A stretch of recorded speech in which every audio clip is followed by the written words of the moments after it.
Vale.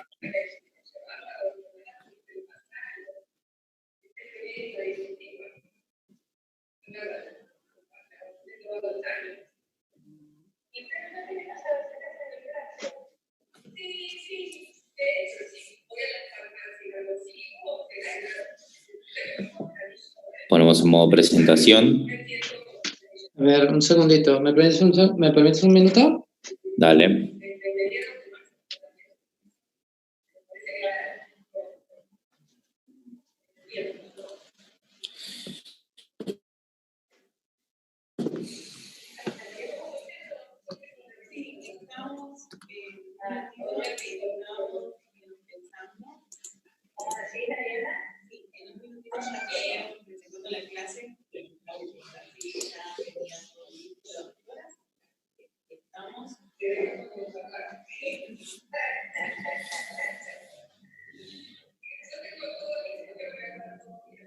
Sí, por lo que vimos la presentación se ve.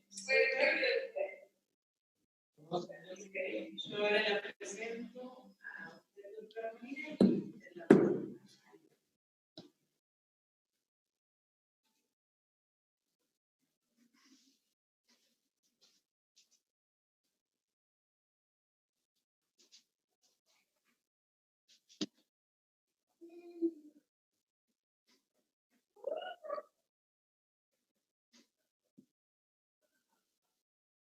Dame un minuto.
¿Me escuchas?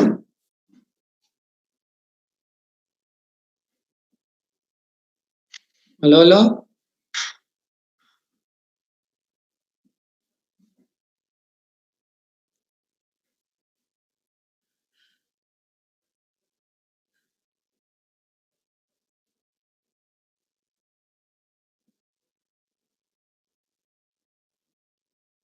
¿Sí me escuchan bien? Ricardo, ¿me escuchás?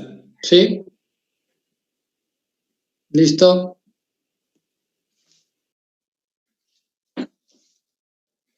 ¿Listo? ¿Me escuchas? Sí, ¿vos me escuchás bien?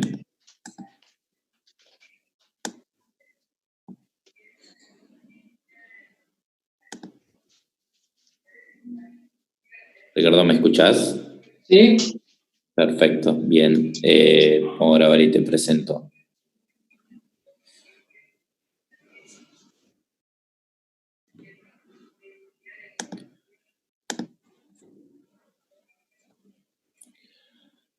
Buenas noches a todos. Bienvenidos a un nuevo encuentro de veterinarios en vivo.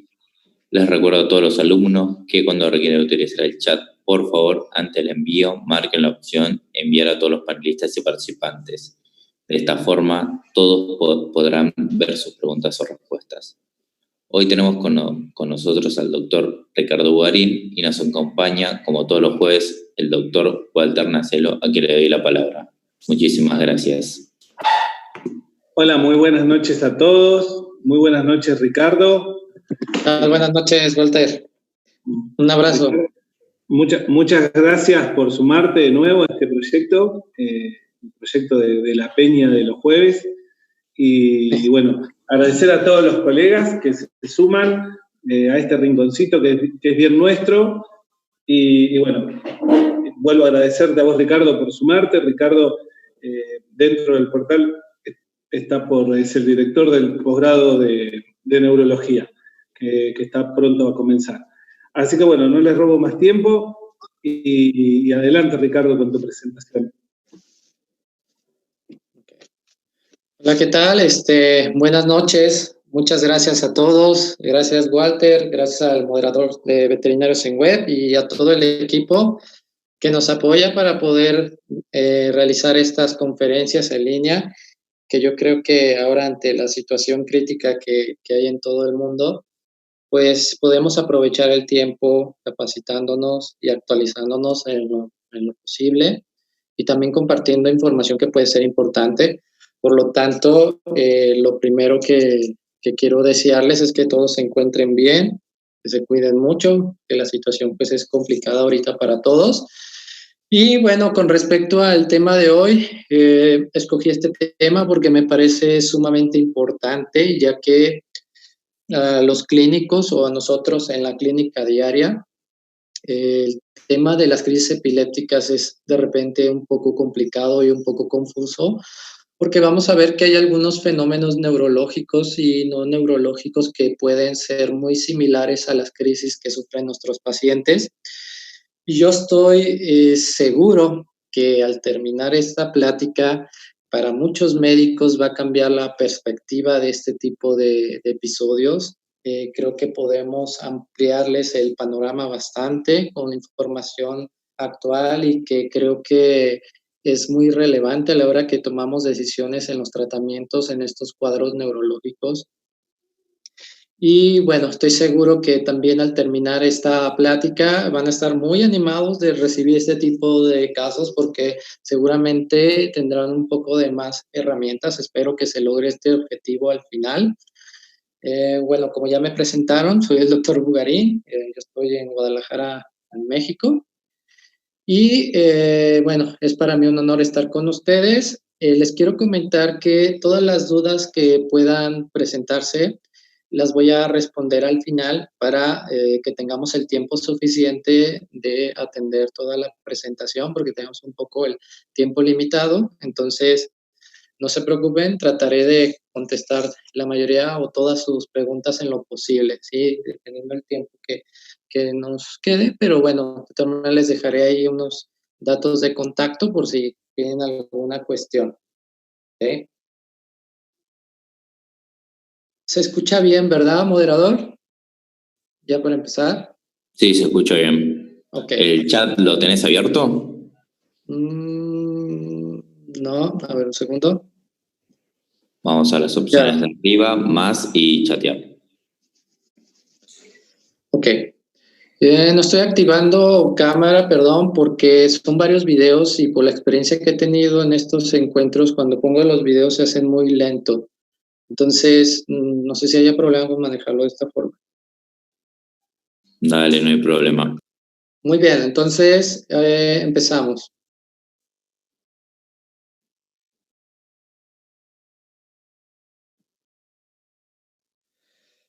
Entonces, bueno, para tener el diagnóstico diferencial de una crisis epiléptica, va a ser muy importante primero reconocer qué es una crisis epiléptica y cómo se diferencia de una convulsión.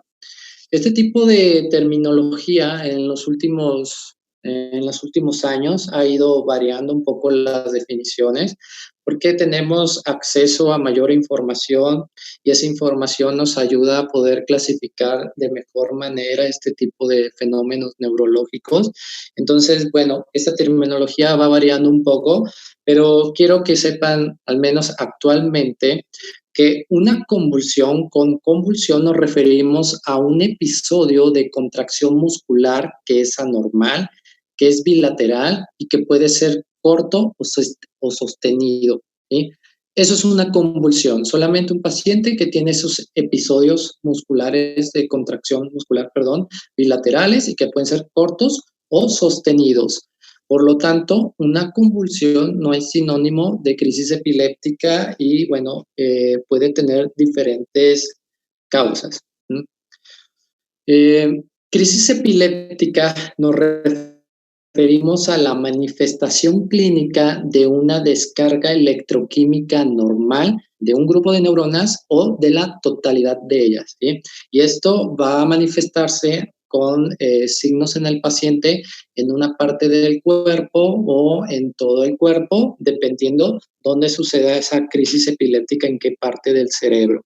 ¿Sí?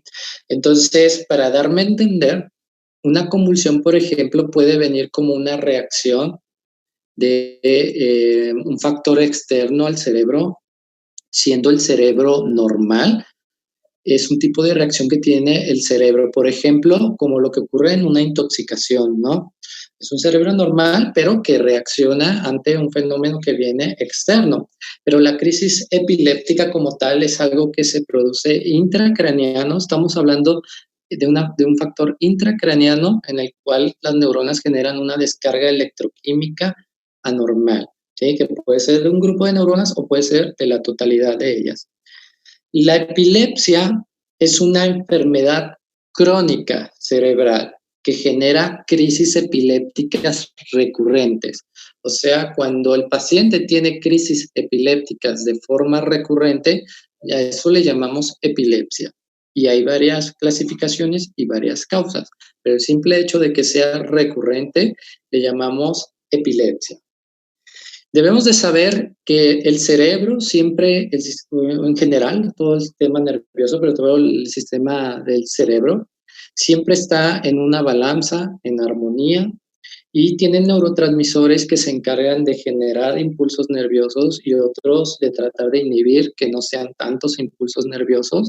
Por lo tanto, siempre hay una balanza entre la excitación y entre la inhibición, con neurotransmisores excitatorios como el glutamato, que es el principal neurotransmisor excitatorio, y neurotransmisores como el GABA, que es el principal neurotransmisor inhibitorio. Cuando algo rompe la balanza entre la excitación y la inhibición, se puede producir una crisis epiléptica o una convulsión. ¿Sí? Entonces, todos tenemos un umbral convulsivo. Todos tenemos la predisposición en algún momento de nuestras vidas de desarrollar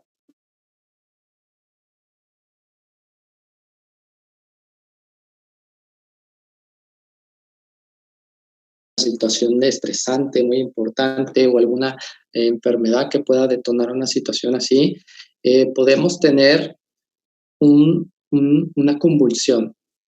Por ahí me marca un poco, que la señal está un poco baja. No sé, quiero preguntar si me siguen escuchando bien.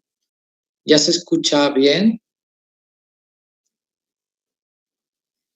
Me parece que ya se está escuchando mejor, ¿verdad? Es que sí, de repente como que se baja la intensidad de la señal, una disculpa, pero bueno, por aquí me avisa y voy a hacer una pausa, ¿ok? Tenemos por ahí una terminología que dice efecto de kindling o de mirroring. ¿Qué significa esto? Estos términos se refieren a los mecanismos por los cuales puede empeorarse la actividad convulsiva a lo largo del tiempo en nuestros pacientes, ¿sí? Son estos mecanismos por los cuales nuestros pacientes pueden empeorar esa actividad convulsiva. En específico, el término de efecto de kindling se refiere al reclutamiento de neuronas que no son hiperexcitables, ¿sí? Pero que se pueden volver hiperexcitables porque hay un foco epiléptico cercano. Entonces, ¿de qué estamos hablando? Que las neuronas que están alrededor, que no tienen ese defecto que produce la convulsión, o tienen ese fenómeno convulsivo, se pueden en el tiempo volver hiperexcitables, ¿sí? Para que sepan, el cerebro puede aprender a convulsionar, ¿sí? A imitar ese comportamiento. Y es por eso que es muy importante tratar a los perros con crisis epilépticas a tiempo, porque si no, cada vez más neuronas se empiezan a volver hiperexcitables y al rato son perros que no responden al tratamiento de forma adecuada o se vuelven muy refractarios, ¿sí? Entonces, es por eso, porque se empiezan a reclutar. Al principio es solamente un grupo de neuronas las que tienen el problema, en el caso de la epilepsia, pero si tú no controlas eso y se hace recurrente, se empiezan a reclutar más neuronas. Y el efecto de reflejo o mirroring nos referimos a que algunos grupos de neuronas pueden generar descargas que se proyecten a través del cuerpo calloso del cerebro hacia el hemisferio contrario. Entonces, ¿qué pasa? Que empezamos a tener neuronas del otro lado del cerebro que empiezan a tener ese mismo comportamiento porque la crisis epiléptica está cerca de estructuras que pueden proyectar esas descargas hacia ambos hemisferios. Por ahí veo algunas preguntas, pero se las voy a contestar al final para no entretenernos demasiado. No se preocupen. Entonces, hablando en específico de las crisis epilépticas, como les comenté, las crisis epilépticas son descargas electroquímicas anormales que se producen en un grupo de neuronas o en la totalidad de ellas, ¿sí? Y estas crisis pueden afectar una o varias funciones neurológicas. Puede afectar la función motora, puede afectar la función autonómica, que es de lo más común. En la parte motora ustedes pueden ver que el paciente tenga movimientos anormales, que es lo más común, movimientos del cuerpo, porque se alteran las funciones motoras. Los pacientes en las crisis epilépticas tienden a tener signos autonómicos. ¿Y esto qué es? Que se pueden orinar, se pueden defecar o pueden salivar durante estos eventos. Puede alterar la conciencia. Las crisis epilépticas alteran la conciencia, a veces de forma muy evidente y otras veces no podemos evidenciar que el paciente tenga un compromiso de conciencia real porque a veces es complicado, parecen estar conscientes, pero tienen un grado de alteración de la conciencia y se puede afectar el comportamiento y la actividad sensorial.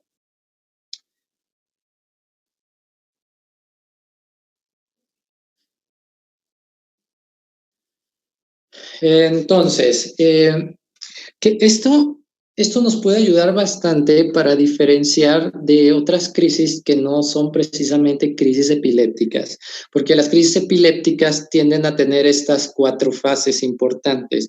Tenemos una fase prodrómica. La fase prodrómica es una fase en la cual el paciente empieza a comportarse un poco extraño. Muchos pacientes buscan la oscuridad, se esconden abajo de la mesa, se portan muy temerosos, muy inquietos, e incluso los propietarios de mascotas que tienen crisis epilépticas ya conocen una conducta que a veces se detona antes de que venga el evento como tal. Y esto se puede manifestar unas horas antes, incluso hasta 1 o 2 días antes de que pueda ocurrir la crisis epiléptica, ¿sí? Eso le llamamos fase prodrómica. La fase del aura se manifiesta segundos antes ya del evento clínico que nosotros podemos observar.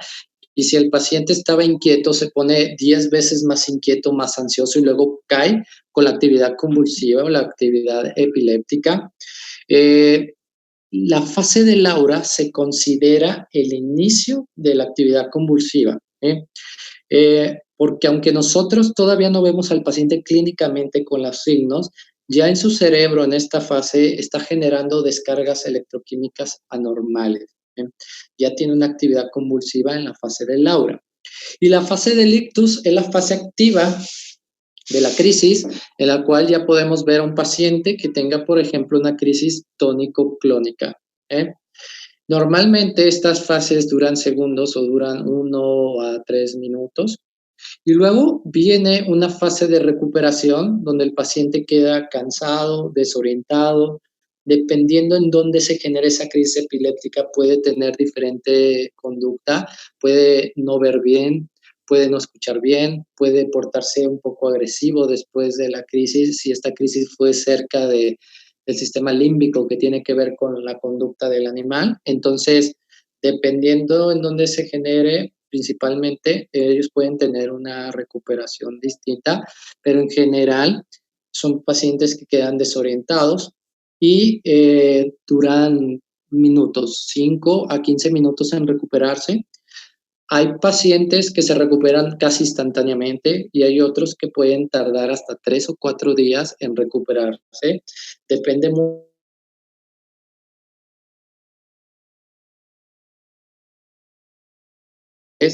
hasta algunos 2 o 3 días, algunos días.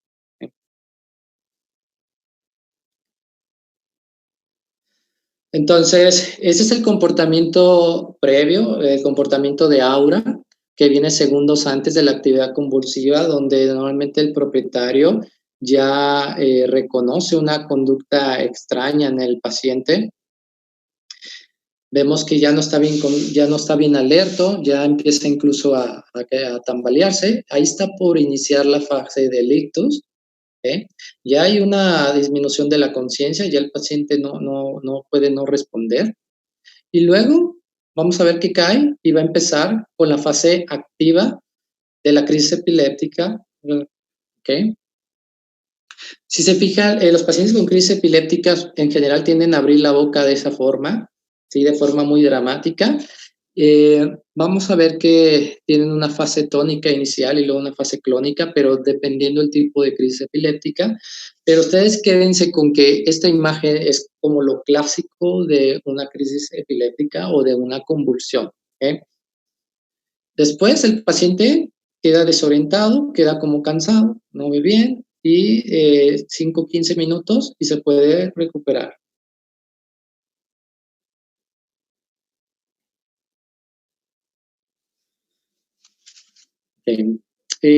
Las crisis epilépticas, como les comento, se van a manifestar de diferentes formas.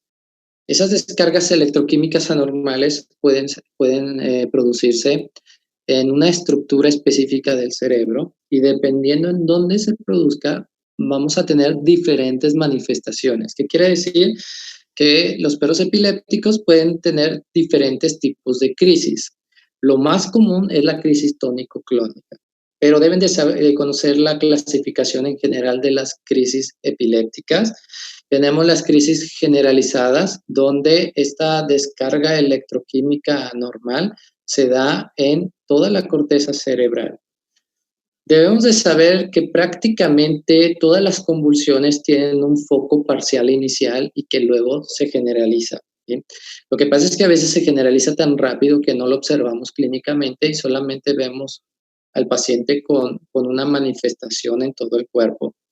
Perdón, voy a poner el láser porque quiero de repente indicarles algunas cosas. Okay. Entonces, tenemos una descarga electroquímica normal que se esparce hacia ambos hemisferios. Entonces, lo vamos a ver clínicamente manifestado en todo el cuerpo y le llamamos crisis generalizadas. Las focales, pues son descargas electroquímicas anormales que se van a producir en una zona específica del cerebro. Y podemos tener otras crisis epilépticas que pueden tener, como les comento, un inicio focal que sea más lento y que lo podamos ver clínicamente y que luego se generalice hacia ambos hemisferios. Sobre todo si estas crisis epilépticas están cerca de una estructura que se llama el tálamo, que es un pasaje de fibras nerviosas hacia ambos hemisferios, cerca del cuerpo calloso. Si esta situación está cercana, entonces el tálamo o el cuerpo calloso puede generalizar la descarga electroquímica hacia ambos hemisferios.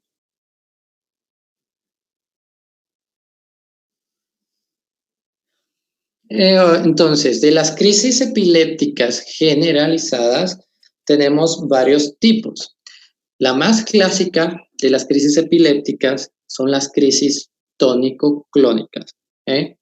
Pero también tenemos crisis de tipo tónicas, donde predomina la rigidez del paciente. Tenemos crisis clónicas, donde prevalecen movimientos como de sacudidas en las extremidades o de pedaleo. Tenemos las crisis mioclónicas, que las vamos a ver más adelante, que son un tipo de sacudidas musculares que se producen en diferentes partes del cuerpo por actividad epiléptica. Tenemos crisis atónicas, que es lo contrario a tónico, o sea, donde el paciente pierde tono muscular y se colapsa, ¿sí? Y tenemos las crisis de ausencia. Estas están están más documentadas en medicina humana, aún así son muy raras, y en veterinaria son rarísimos.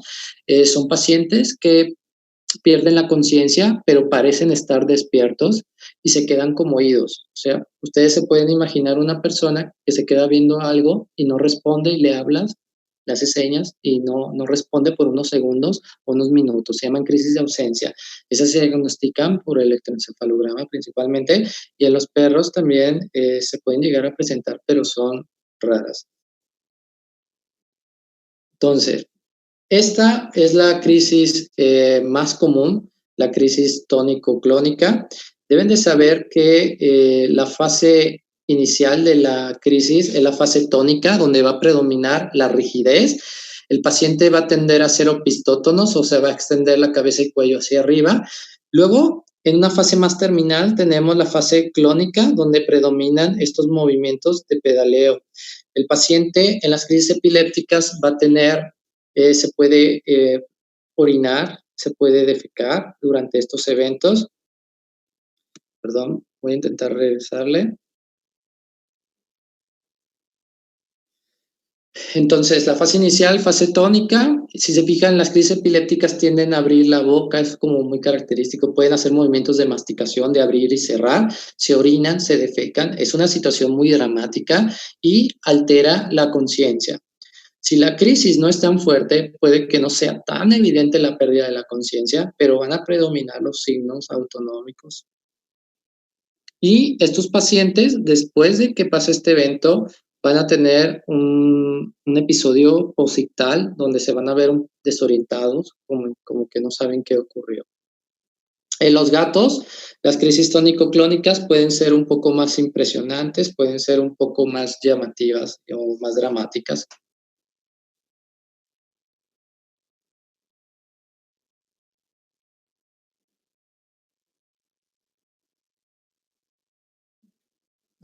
Perdón, voy a mostrarles un video. Voy a quitar el láser porque me cuesta un poco de trabajo poner los videos así. Voy a tratar de quitarlo, no lo pude quitar. Esta es una crisis epiléptica de tipo tónica, donde va a predominar la rigidez durante el evento. Y van a ver que el paciente se ha orinado, de hecho, presenta signos autonómicos, se orinó, ¿sí? Y no está bien consciente. Si a este paciente le hablas, no responde. ¿Sí? Entonces, esta es una crisis tónica, ¿sí? Donde va a predominar la rigidez. Perdón, estoy luchando por tratar de quitar el láser. No sé cómo quitarlo. Bueno, voy a regresarlo para que puedan ver nuevamente el episodio. ¿Les parece bien? Ok, entonces, crisis epiléptica tónica. Este es un ejemplo. Van a haber otros fenómenos neurológicos que se parecen a estas crisis, pero aquí vemos que hay signos autonómicos, que el paciente no está 100% alerta y puede no responder mientras ocurre este episodio. Las crisis atónicas son pérdidas breves del tono muscular, ¿sí? A veces puede ser de la cabeza, puede ser de las extremidades o del cuello.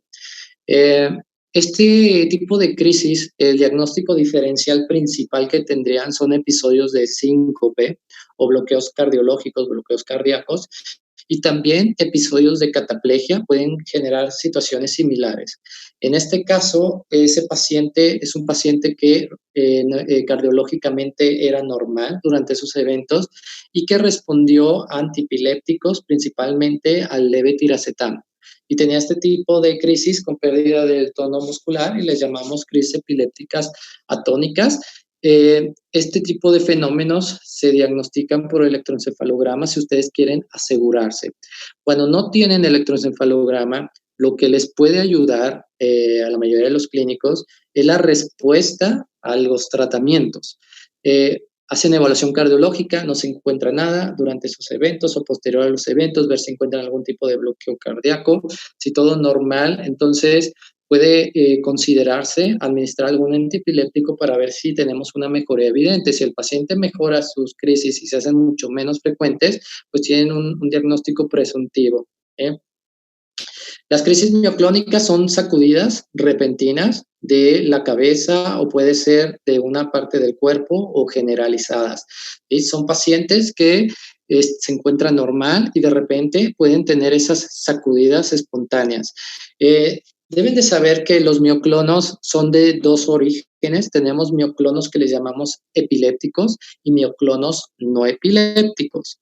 Por ejemplo, un mioclono no epiléptico clásico son los mioclonos por moquillo, ¿no? Los mioclonos que se producen como secuela de esa lesión axonal debido a la alteración que genera el virus en la médula espinal y en los núcleos de nervios craneanos en el tallo cerebral. Ellos pueden tener este tipo de sacudidas, espasmos, que son continuos. Una vez que inician, son continuos, o sea, no desaparecen y que incluso cuando el paciente está durmiendo pueden ser evidentes, o sea, siguen ocurriendo. Y tenemos los mioclonos que les llamamos epilépticos, como estos pacientes, en el cual puede ser un paciente normal durante toda la semana y de repente tener unos segundos o unos minutos donde tenga este tipo de sacudidas que de hecho pueden detonarse con sonidos fuertes, pueden detonarse con estímulos luminosos en diferentes situaciones, pero el estímulo luminoso, sonidos fuertes, son detonantes de estas crisis epilépticas mioclónicas. En el caso de estas crisis mioclónicas de origen epiléptico, están muy relacionadas a una enfermedad que se llama enfermedad de la láfora y enfermedad de la hipofuscinosis ceroide. El tekel miniatura de pelo largo es una raza predispuesta a la enfermedad de la láfora y tiende a tener este tipo de crisis mioclónicas. Entonces, cuando vemos perros con crisis mioclónicas que no son por el virus del moquillo, les comento, tenemos como una sospecha de que se pueda deber a una enfermedad cerebral que se llama la hipofuscinosis ceroide o enfermedad de la láfora. Perdón, estoy revisando porque veo que por ahí hay unas pequeñas preguntas, pero como les comento, la mayoría de las preguntas las voy a contestar al final. No se hagan bolas con el tema de los mioclonos. Les comento, hay mioclonos que le llamamos epilépticos. Este es un mioclono epiléptico que es debido a una enfermedad cerebral, que puede ser enfermedad de la láfora o la hipofuscinosis ceroide. Y los mioclonos no epilépticos son los mioclonos que se producen por intoxicación por plomo, por saturnismo o por el virus de moquillo canino, que vienen ya como una secuela de esa lesión que genera el virus en médula espinal y en núcleos de nervios craneanos y que genera esos espasmos que incluso dormidos pueden persistir. ¿Sí? Aquí no, aquí es un perro que puede ser normal y que tenga 5 minutos de estos espasmos neurológicos y luego ponerse normal y que de hecho tú los puedes detonar con un sonido o con la luz para que no se confundan. Como este paciente que con estímulos luminosos tenía este tipo de sacudidas, es un paciente que resultó tener enfermedad de la láfora y notaban ellos que cuando lo sacaban al sol o cuando había mucha luz le aumentaban estas crisis con estímulos luminosos. Entonces optaron por sacarlo a pasear temprano en la mañana o en la noche y disminuyeron bastante la frecuencia de estas crisis que se detonaban con estos estímulos. Vimos entonces los ejemplos de crisis epilépticas generalizadas y ahora vamos a ver ejemplos de crisis focales. Las crisis focales se pueden confundir mucho con trastornos del movimiento, desórdenes del movimiento, porque en estos casos muchas veces el deterioro de la conciencia no es muy evidente, pero deben de saber que como regla las crisis epilépticas cursan con compromiso de conciencia. Y si el paciente no tiene compromiso de conciencia, o sea, se ve despierto, se ve alerta durante el evento, es más probable que pueda ser un desorden del movimiento o que pueda ser otra situación neurológica. Dentro de las crisis focales tenemos simples con comportamiento normal, quiere decir que el foco epiléptico se manifiesta solamente en una parte del cuerpo, ¿sí? Cuando son de tipo motor o que son muy leves. Entonces tienen movimientos anormales o contracciones de alguna parte del cuerpo. Pueden ser autonómicas, manifestarse únicamente con episodios de vómitos o diarreas repentinas. Esto es muy poco frecuente en veterinaria, pero en humanos están más reportadas las crisis autonómicas.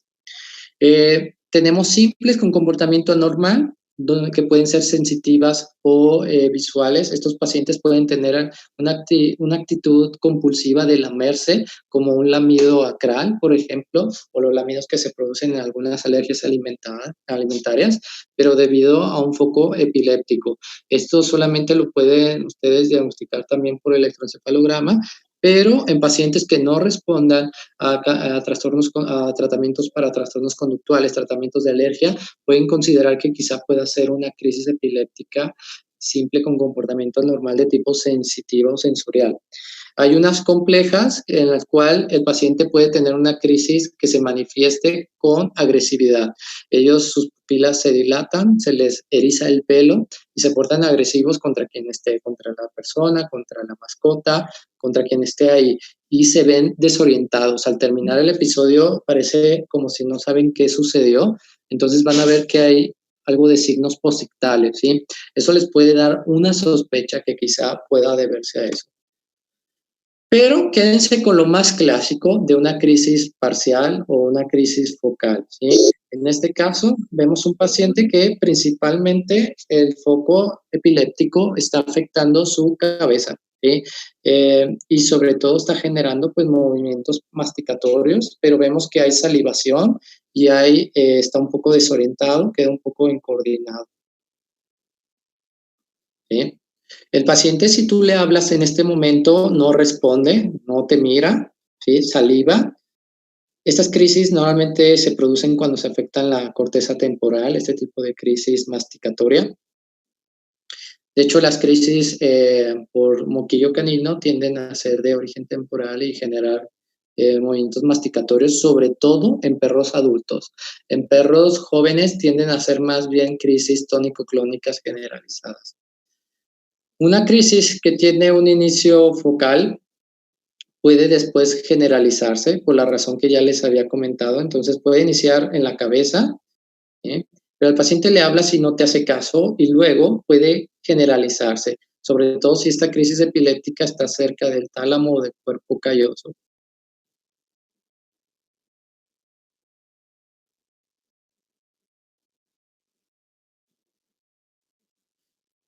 Antes de avanzar, voy a revisar el chat rápidamente. Rápidamente, por ahí creo que tienen algunas dudas varios colegas sobre si las crisis simples con comportamiento normal son diagnosticadas solamente por descarte. No, o sea, el diagnóstico de esas crisis principalmente es por electroencefalograma. Si no cuentan con ello, entonces lo pueden hacer por descarte.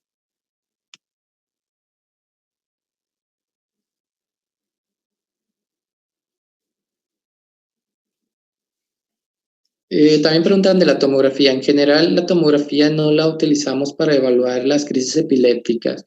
Es más recomendable utilizar resonancia porque pueden ver más detalles de la corteza cerebral en cuanto al origen. Entonces, les muestro aquí la clasificación general de las convulsiones y de las crisis epilépticas según su etiología.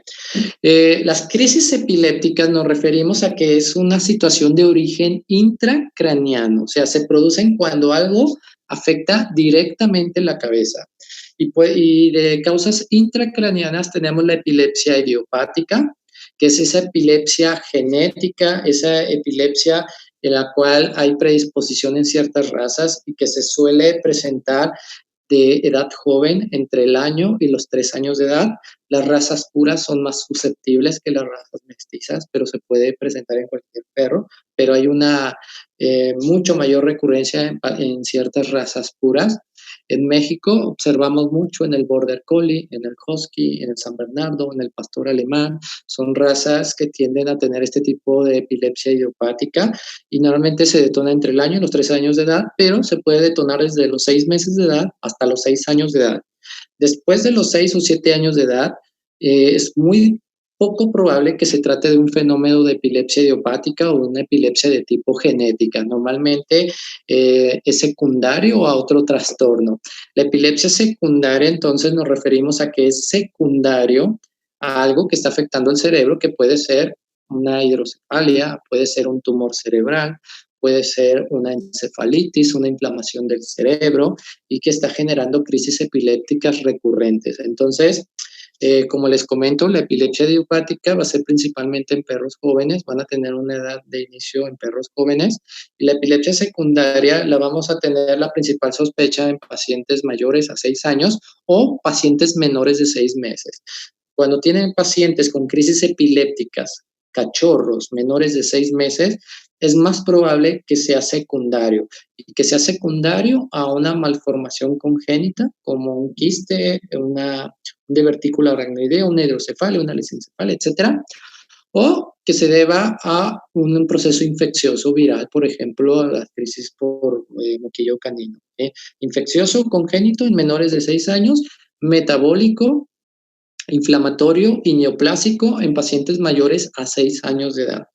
Y tenemos la epilepsia de origen desconocido. ¿Cuál es la diferencia? A esta epilepsia de origen desconocido anteriormente le llamábamos epilepsia criptogénica. Es una epilepsia que se produce después de los 6 o 7 años de edad y es una epilepsia en la cual no observamos una alteración neurológica evidente en el paciente, o sea, el paciente es neurológicamente normal, sus estudios de sangre son normales y que incluso hacemos resonancia y no encontramos nada evidente. Pero sabemos que por su edad no puede ser una epilepsia genética o idiopática porque no está en el rango de edad. Entonces, normalmente son pacientes que tienen crisis epilépticas secundarias a algún golpe en la cabeza que tuvieron hace varios años y que quizá ya no se puede apreciar la lesión en resonancia o un cuadro de hipoxia. Un paciente que anestesiaron por un tiempo prolongado, que no lo oxigenaron bien, y a raíz de eso comenzó a detonar crisis epilépticas y que de repente ese tipo de lesiones hipóxicas en algún tiempo ya no se pueden apreciar de forma evidente. Entonces le llamamos epilepsia de origen desconocido o epilepsia criptogénica. Entonces, en resumen, epilepsia idiopática, perros jóvenes entre 1 y 3 años de edad, es lo más característico, son neurológicamente normales, cerebralmente normales, entonces tenemos una sospecha de que es un factor genético. Epilepsia secundaria son pacientes que además de las crisis epilépticas, están perdiendo la vista, están caminando en círculos, están volviendo agresivos, o sea, tienen cambios neurológicos. ¿Por qué? Porque hay algo en la cabeza que está creciendo, que está inflamando el cerebro. Y la epilepsia de origen desconocido es un paciente que no encontramos la causa, pero que por su edad sabemos que debió haber sido otra cosa, no es genética, pero no hemos encontrado la causa. Convulsiones reactivas. Yo les dije que la convulsión simplemente es un episodio de contracción muscular anormal, bilateral, que puede ser de duración corta o de duración sostenida. Entonces, una convulsión reactiva es la reacción que tiene un cerebro normal ante un factor externo que lo daña. Por ejemplo, un tóxico. Si el paciente tiene convulsiones por un tóxico, le vamos a llamar que son convulsiones reactivas, porque realmente el perro no tiene una enfermedad cerebral, no tiene una epilepsia y no tiene una encefalitis o una epilepsia secundaria. Es un paciente que el cerebro estaba bien, pero que debido a un proceso tóxico, el cerebro reacciona. O metabólico, por ejemplo, pacientes con hipotiroidismo, con hiperadrenocorticismo, ese tipo de situaciones. Hipoglicemia que alteran el cerebro y generan crisis, o deficiencias nutricionales como la deficiencia de tiamina. Ojo que los huskies, el Alaskan Husky, tiene un defecto en un gen que predispone a la deficiencia de tiamina y a veces puede ser una causa de convulsiones reactivas. Bueno, antes de avanzar, voy a revisar rápidamente el cuadro de chat. Vamos a ver cómo vamos.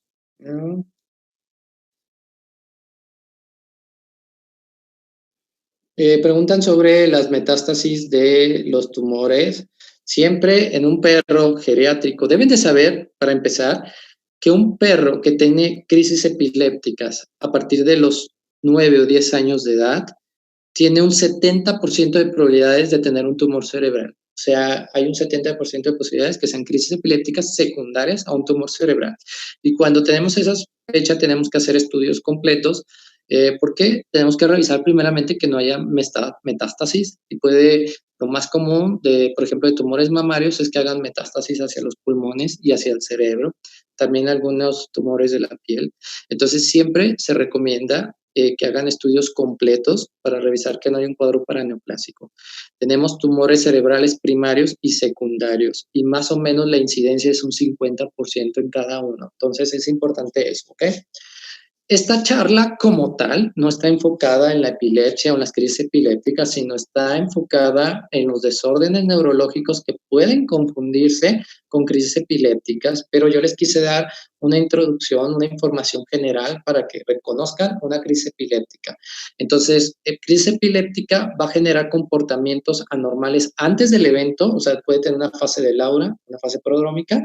Entonces tiene ciertos cambios. Luego viene la crisis como tal, que la más característica es la tónico-clónica, pero ya vimos que hay algunas variedades de crisis. Y que después de la crisis, estos pacientes se ven desorientados y tardan unos minutos en recuperarse. No se recuperan tan de inmediato la mayoría de los pacientes. Y que una característica importante es que tienden a tener signos autonómicos, o sea, se tienden a orinar y a defecar y salivar durante esos eventos. Entonces, ¿cuáles van a ser nuestros diagnósticos diferenciales en estos casos? Y creo que el principal diagnóstico diferencial en el caso de una crisis epiléptica focal son los desórdenes del movimiento, que cada vez vemos que hay más de los que nos imaginábamos, porque antes no los diagnosticábamos, no los reconocíamos, y todos los desórdenes del movimiento los clasificábamos como una crisis epiléptica, pero ya vimos que no se trata de una crisis epiléptica. Los síncopes, la narcolepsia, la cataplegia, o sea, desórdenes del sueño en general, crisis vestibulares agudas, también pueden ser muy dramáticas, generar movimientos anormales, movimientos de los ojos, los nistagmos, el ladeo de cabeza es muy característico, y cuando es súbito, a veces se confunde tanto por el propietario como por algunos clínicos con crisis epiléptica, y algunas alteraciones episódicas del comportamiento o del estado mental.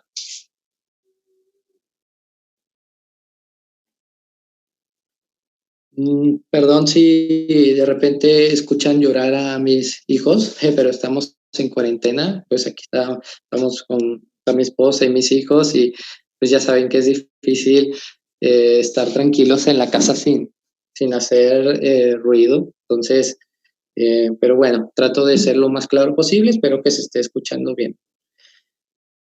¿Con qué nos referimos con desórdenes del movimiento o movimientos paroxísticos, que es el principal diagnóstico diferencial de las crisis focales?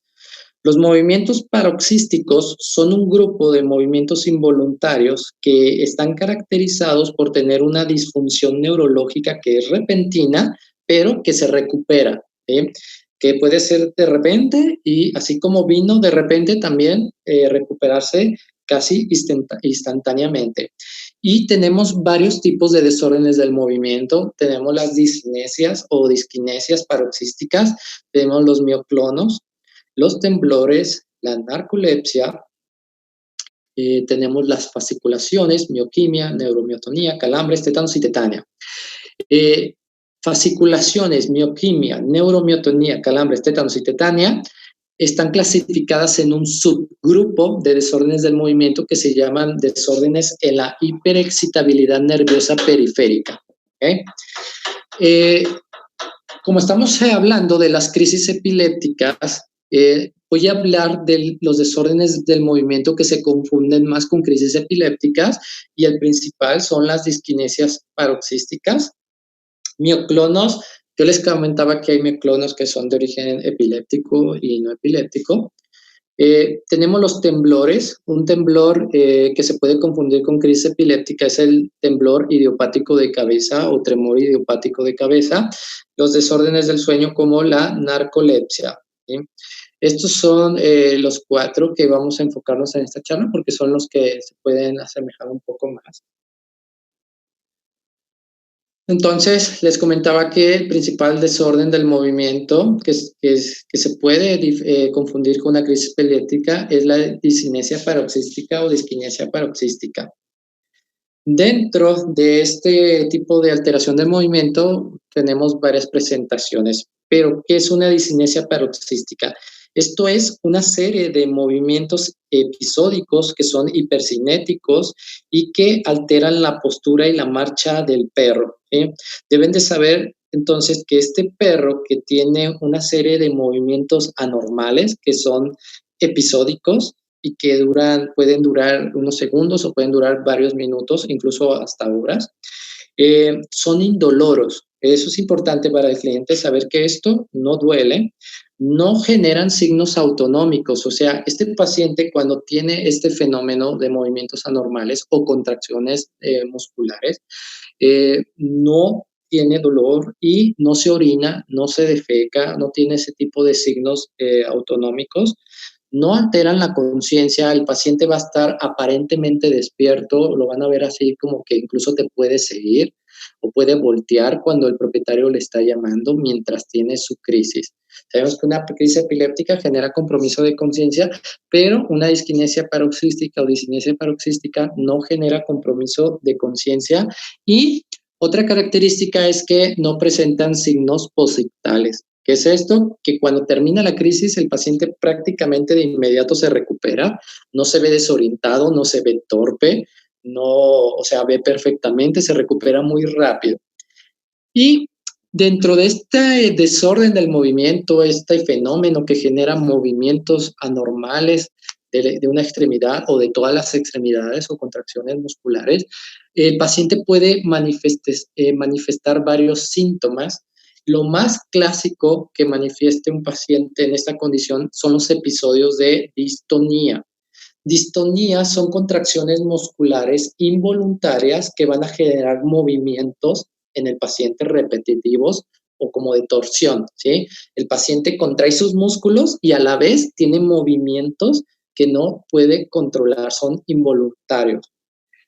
Coria es otra signología que se puede presentar dentro de este trastorno, de hecho puede estar combinado, tener distonía y coria, ¿sí? O meramente una distonía.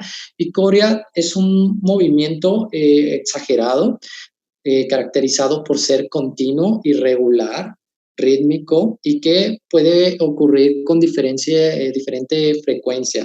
¿Okay?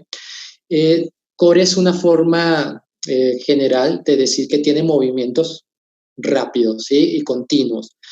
Y dentro de la coria hay como una subclasificación de crisis que llamamos con atetosis, que es lo mismo que una coria, solamente que el movimiento es como lento, el paciente no puede moverse, le cuesta trabajo moverse, es lento y es forzado y generalmente la atetosis afecta a los miembros. El balismo es un movimiento un poco brusco, como más, ¿cómo se dice? Más grave, más impresionante, con movimientos más amplios del cuerpo, ¿ok? Y puede afectar también la musculatura del torso, ¿sí? La musculatura axial, no meramente las extremidades, sino la musculatura axial. Entonces, atetosis y balismo es un tipo de coria, ¿ok? Es un tipo de coria y quédense con que lo más común de las discinesias paroxísticas es la distonía, contracciones musculares involuntarias. Esto se los dejo aquí para que entiendan un poco la signología que vamos a ir viendo en el transcurso de esta presentación. Y dentro de este fenómeno del movimiento que se llaman discinesias paroxísticas, tenemos la kinesigénica, tenemos la no kinesigénica y la disquinesia inducida por el esfuerzo. Esto solamente es una manera de clasificarlo un poco más especializado y nos referimos con una discinesia o disquinesia paroxística kinesinégica o kinesigénica, que los signos aparecen al moverse o están asociados al movimiento. ¿Sí? Al caminar, el paciente tiene ese tipo de alteración del movimiento. Si al paciente le ocurre sin moverse, llamamos que es una discinesia o disquinesia no kinesigénica, ¿sí? Donde no están asociados al movimiento y hay unos fenómenos neurológicos que están inducidos por el esfuerzo, asociados a un esfuerzo físico. Esta es una clasificación que se ha propuesto para tratar de clasificar meramente o poder orientarnos en el diagnóstico de estas patologías de desórdenes del movimiento por discinesias paroxísticas. En los humanos, esta clasificación es mucho más amplia, está mucho mejor clasificada. En los humanos ocurren, en los perros también estamos viendo que ocurre, solamente que antes no las diagnosticamos y cada vez vemos más fenómenos del movimiento, ¿ok? Entonces tenemos etiología principalmente genética y el desorden del movimiento genético o la disquinesia genética más común es la disquinesia del síndrome de Fallin o el síndrome de hipertonía del Cavalier-King, de esta raza en específico.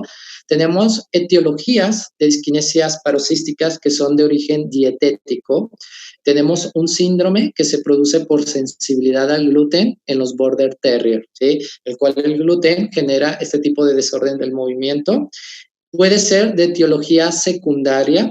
Deben de saber que algunos desórdenes del movimiento pueden ocurrir por la administración de fenobarbital y de propofol. Y hay otras etiologías, que son las mayorías, que son de causa no identificable, ¿sí? Que se mantienen como idiopática, como es una disquinesia hereditaria en los chinook y el calambre del Scotty. No se preocupen que sus preguntas se las voy a contestar al final. Apúntenlas para que no se les olvide lo que quieren preguntar. Cuando tenemos la sospecha de un desorden del movimiento, ya les dije cuáles son las claves. Son pacientes que van a tener unos episodios que son repentinos, en el cual pueden tener contracción muscular y no se pueden mover, o pueden tener varios movimientos anormales en una parte del cuerpo y que luego se generalizan a las 4 extremidades, por ejemplo. No hay alteración de la conciencia, no hay signos autonómicos. Te dicen, mi perro le dan crisis, y es muy común que el propietario de hecho diga que es una convulsión y les diga, mi perro tiene convulsiones o tiene crisis. Entonces, cuando les dicen eso, hay que asegurarse que realmente sean convulsiones y sean crisis epilépticas, porque tenemos esos fenómenos que se parecen.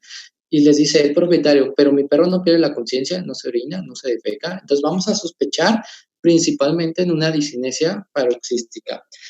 El método para diferenciar una crisis focal, una crisis convulsiva en el cual ustedes no puedan determinar si hay una alteración de la conciencia evidente y les quede la duda si es un desorden del movimiento, se necesita hacer un electroencefalograma. Es lo que puede ayudar a detectar si hay descargas electroquímicas anormales convulsivas. La resonancia magnética sirve para ver si hay alguna alteración estructural que esté generando este desorden. Análisis de líquido cefalorraquídeo, de repente se utiliza, sobre todo si tienen sospecha de algún cuadro inflamatorio o más importante. La respuesta a fármacos antiepilépticos. Para la mayoría de los clínicos que no manejan electroencefalograma, que no tienen acceso a una resonancia, yo les digo que si es un paciente que aparentemente es sano, le han hecho sus estudios de laboratorio y sale todo normal, no tiene otro signo neurológico más que estos episodios de crisis donde no se puede mover o se tiene temblores,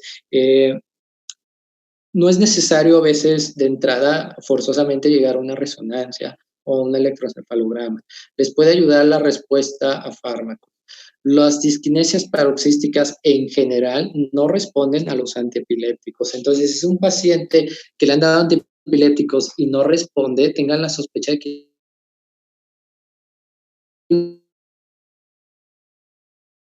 específico que se pueden hacer. Entonces, les voy a dar un ejemplo el principal ejemplo de las discinesias paroxísticas de origen genético. Y bueno, una de las principales es este síndrome que ocurre en una raza específica que es el Cavalier. Voy a ponerles el video, perdón. No lo he puesto. Perdón, creo que ahí se ve. Esta es una enfermedad específica de esta raza que tiene un origen genético en el cual se ha demostrado que hay una herencia autosómica recesiva donde hay una mutación de un gen que se llama BCAM. Este gen codifica una proteína que se denomina brevican o se llama brevican. Como esta proteína se encuentra en niveles elevados dentro del sistema nervioso central, va a jugar un papel muy importante en la homeostasia o la homeostasis del sistema nervioso y por esta razón, cuando está afectado este gen, se producen alteraciones en la conducción nerviosa y en la estabilidad sináptica. Les voy a repetir el video, perdón. Perdón. Denme un segundito.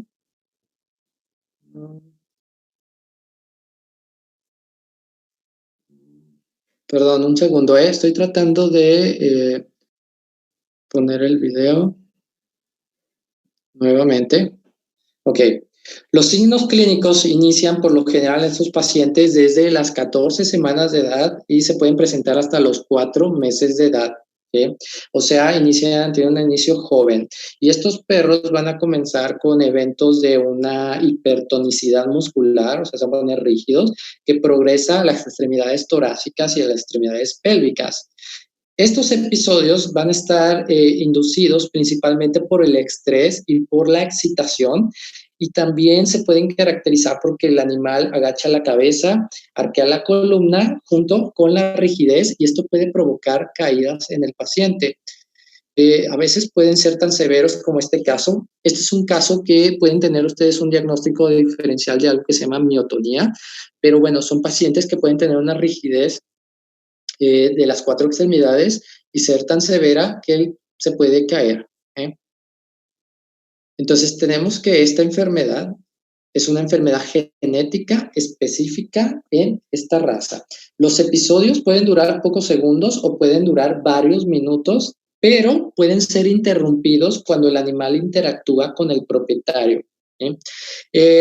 El tratamiento de estas crisis cuando son muy frecuentes o cuando son muy severas son principalmente con clonazepam a 0.5 miligramos por kilo cada 8 horas o acetozolamida. Es el tipo de desorden del movimiento que puede responder a la acetozolamida 1 a 4 miligramos por kilo cada 12 horas. Entonces, esta es una discinesia paroxística de origen genético, específica en esta raza.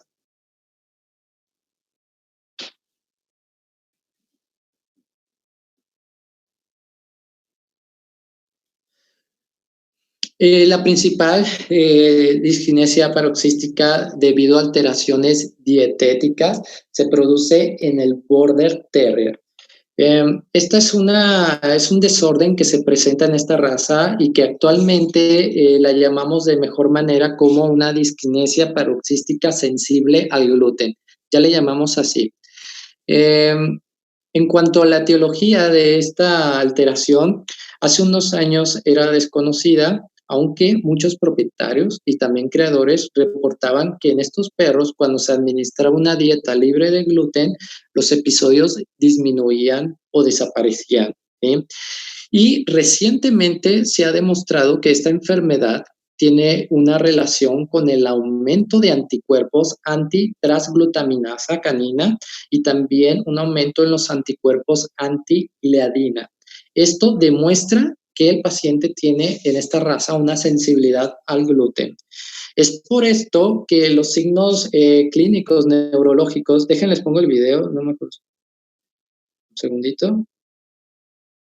Un segundito nada más me cuesta trabajo. Perdón, tengan un poco de paciencia, pero me cuesta mucho. que investigar cómo quitar esto. No lo puedo quitar. Creo que aquí. Perdón. Creo que es más fácil. Ok. Para que puedan ver, demostrarles cómo es el episodio. Es esto que es por esta razón de sensibilidad al gluten que los signos clínicos en estos pacientes van a ser principalmente multisistémicos y que van a ocurrir como una reacción autoinmune al gluten y que pueden presentar signos de vómitos y de diarreas. Los signos clínicos en estos pacientes se pueden detonar desde las 6 semanas de edad hasta los 7 años de edad. Y el tratamiento para este problema es una dieta libre de gluten. Entonces, son pacientes que tienen episodios principalmente de distonía, o sea, tienen contracciones musculares con movimientos anormales que pueden ser de una parte del cuerpo o se pueden generalizar a todo el cuerpo y pueden tener vómitos y diarreas relacionados a estos episodios.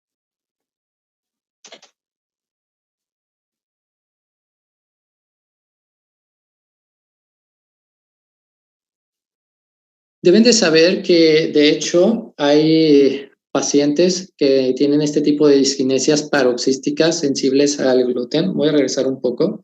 Les voy a poner nuevamente el video mientras les explico. Hay pacientes con diskinesias que responden a un cambio de dieta, no precisamente libre de gluten, sino simplemente cambiando el metabolismo del animal, mejoran algunos desórdenes del movimiento. También les quiero comentar que en el caso del síndrome de hipertonía, en este caso, donde se trata con clonazepam y acetozolamida, hay muchos pacientes que se recuperan solos, o sea, que dura una temporada y de forma esporádica se recuperan. Y a veces no requieren el tratamiento con acetozolamida o clonazepam. Eso lo utilizamos en casos que son muy severos, donde las crisis son muy frecuentes y hay que evitar cambiar su estilo de vida, o sea, evitar las situaciones de estrés o la emoción, porque es lo que puede generar esta hipertonicidad en ellos. Entonces, deben de saber que muchos de estos desórdenes, después de un tiempo, desaparecen o se hacen menos evidentes. Y aquí la dieta, en específico en el Border Terrier, está demostrado esa sensibilidad al gluten. Actualmente hay un estudio que demuestra que muchas diskinesias paroxísticas que son responsivas al cambio de dieta, cuando son libres de gluten tienen un poquito de mayor porcentaje de éxito. Pero como tal, esto está identificado en el Border Terrier. En mi experiencia, he tenido mejoría de estos episodios en perros que no son Border Terrier, con estas alteraciones de movimiento cuando cambio la dieta en el paciente. No tiene que ser la mejor o el mejor alimento, simplemente un cambio en su alimentación. Deben de saber que en los humanos muchas diskinesias paroxísticas están relacionadas a deficiencias también de minerales y a veces revisan electrolitos minerales. Pero bueno, estamos hablando de fenómenos, en este caso, que son específicos. Tenemos el calambre del Scotty. Esta es una alteración que se define como un desorden caracterizado por episodios que son hipercinéticos, pero también hipertónicos, que están descritos precisamente en el terrier escocés. Actualmente, en esta enfermedad se está investigando la mutación del gen responsable. Creemos que es algo genético.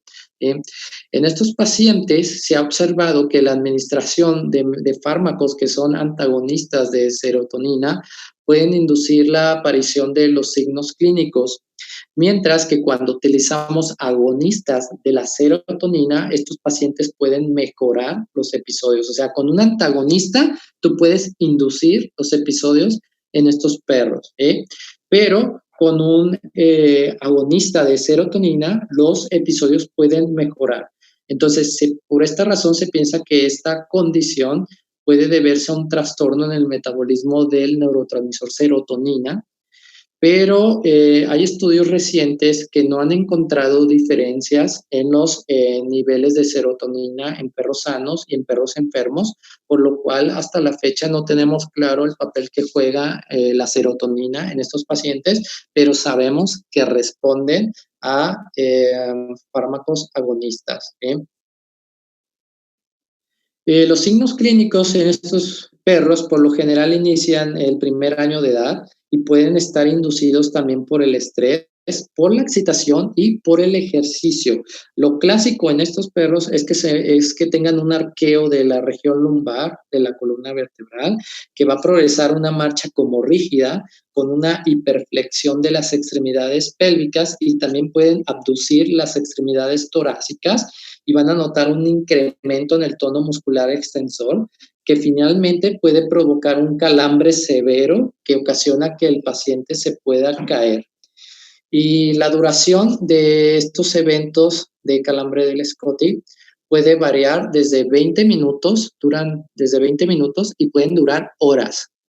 Con la contracción muscular, el paciente con el calambre que no se puede mover. Si se fijan, el paciente no tiene una alteración de la conciencia, no se orinan, no se defecan, simplemente no se pueden mover y pueden contraerse tanto que caen y se ponen rígidos.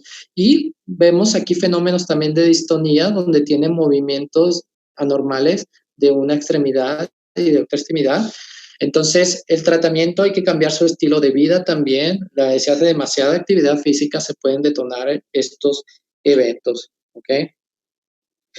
Muchos de los ataques del calambre del SCOTY disminuyen también al paso del tiempo. No se considera una enfermedad, un desorden progresivo. ¿Okay? Entonces, el pronóstico no es tan malo. Deben de saber que en general estos fenómenos neurológicos, lo primero que le tienen que decir al propietario es que no se preocupe, que esto difícilmente va a afectar, va a poner en riesgo a su mascota, no le duele y no suele ser peligroso como una convulsión severa que dura más de 4 o 5 minutos. Estos son fenómenos que pueden durar varios minutos, sin embargo, no son malignos como tal y no son peligrosos. Hay pacientes que se mejoran mucho cuando cuando interactúan con el propietario, o sea, si el propietario se les acerca, los acaricia, los calma y les tapa la luz con los ojos, les pone la mano en los ojos y tapa la luz, muchos perros se les pasa un poco más rápido el evento. Y hay algunos medicamentos que utilizamos cuando las crisis son muy frecuentes. Entonces utilizamos algunos agonistas de la serotonina y la principal es la fluoxetina, pero también se puede utilizar diazepam a 0.5 miligramos por kilo cada 8 horas como un relajante muscular, pero la respuesta principal es hacia la fluoxetina. Vitamina E se manda como un complemento. Cambios de dieta, les digo, en general, los desórdenes del movimiento, algunos responden a cambios de dieta y cambios en el estilo de vida. Este fenómeno del calambre del SCOTY, hay fenómenos similares reportados en el cocker y también en el dálmata y en otras razas. Por ejemplo, este cocker es un paciente que me llegó derivado como epiléptico, pero si se fijan, el paciente no tiene compromiso de conciencia, tiene un movimiento normal de una pata que luego se pasa al miembro posterior, o sea, inicia en el miembro anterior izquierdo y luego empieza a tener movimientos anormales también posterior. Perdón, primero en el miembro posterior izquierdo y luego van a ver que también se va hacia el miembro anterior. Entonces, son contracciones musculares que generan movimientos involuntarios. El paciente no babea, no abre y cierra la boca como en las convulsiones, donde vemos que principalmente ellos se orinan, se defecan, babean, no hay pérdida de la conciencia, incluso te puedes seguir con la mirada y pueden durar varios minutos hasta horas. Lo clásico es que duren un par de minutos, pero hay pacientes que les dura mucho tiempo. Entonces, nada más que se calmen, deben de aprender a vivir con esta enfermedad, saber que esto difícilmente va a poner en riesgo y solamente cuando son muy continuos se tratan. A veces solamente empezamos con algún cambio en la dieta. Pero si se fijan, yo estoy seguro que muchos colegas que puedan estar viendo esta charla o este video se van a acordar de más de un paciente que tiene este tipo de crisis donde no se mueve, pero no se orina, no se defeca, no pierde la conciencia. Entonces aquí tienen que tener una sospecha de una disquinesia paroxística. Y esto es algo muy similar al calambre del SCOTY.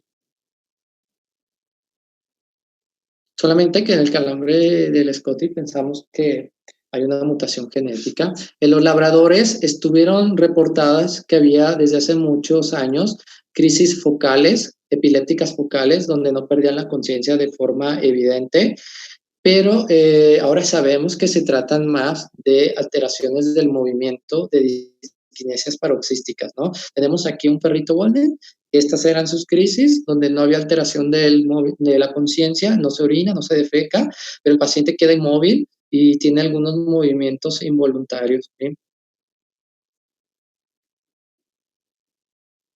Entonces, podemos tener desórdenes del movimiento reportados de forma más esporádica en otras razas. En mi práctica es muy común verlo en el Yorkie y verlo también en algunos maltés o en algunos poodles. Estos perritos van a tener también episodios de distonía, también pueden presentar atetosis, o sea, una dificultad para poderse mover, pero están conscientes durante el evento. Les digo, el estrés también puede ser un factor detonante de los eventos. Entonces, estos pacientes tienen movimientos anormales y contracciones musculares que no pueden ellos controlar. Hay que esperar a que se relaje, que se le pase poco a poco.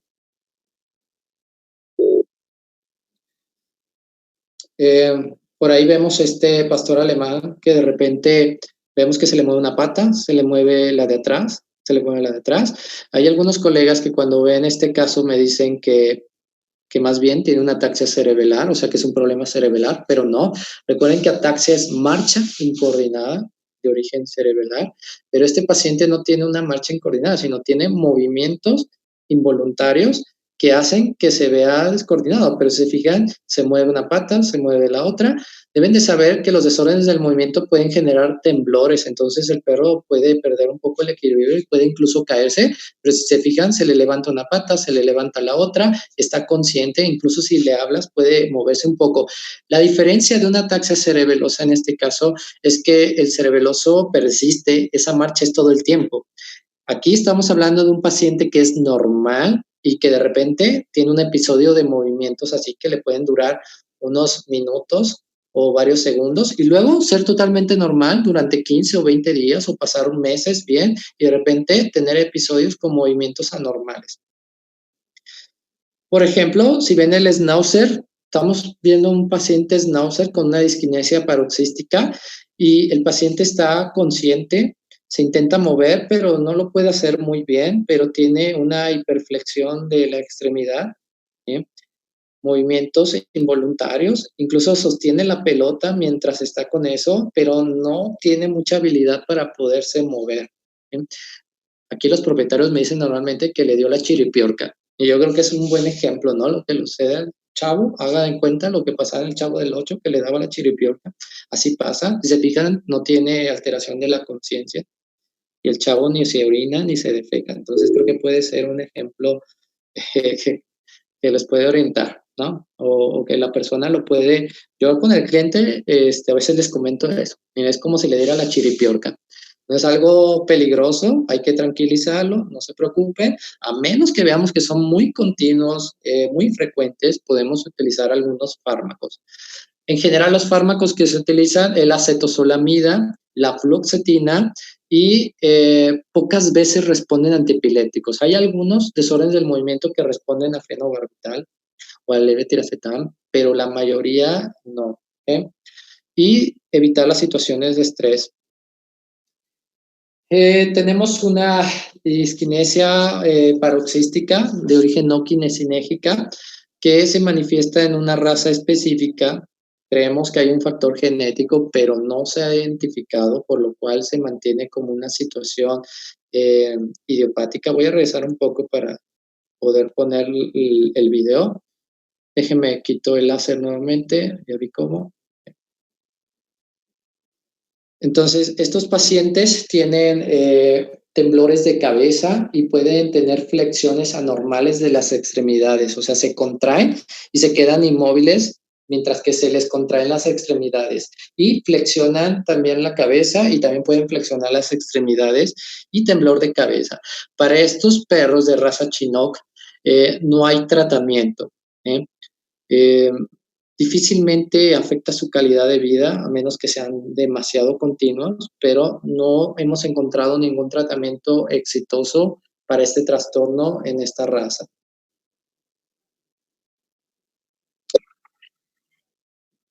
Voy a quitar el audio para que no se distraiga. Ok. Quedamos que los desórdenes del movimiento tenemos varios tipos, las disquinesias. Ahorita vimos, hace un momento acabamos de ver varios tipos de disquinesias paroxísticas, genéticas, otras debidas a sensibilidad al gluten, otras de causa desconocida. Entonces, a un propietario usted le tiene que comentar que la etiología de un fenómeno de desorden del movimiento puede ser de causa desconocida, puede ser genético o puede ser dietético. Son las causas principales, ¿ok? Pero tenemos otro tipo de desorden del movimiento que es por temblores y el que se puede confundir más con una crisis epiléptica es el temblor idiopático de cabeza que puede ocurrir en el bulldog, en el boxer, en el doberman. Son las razas más predisponentes, pero se puede presentar en cualquier raza.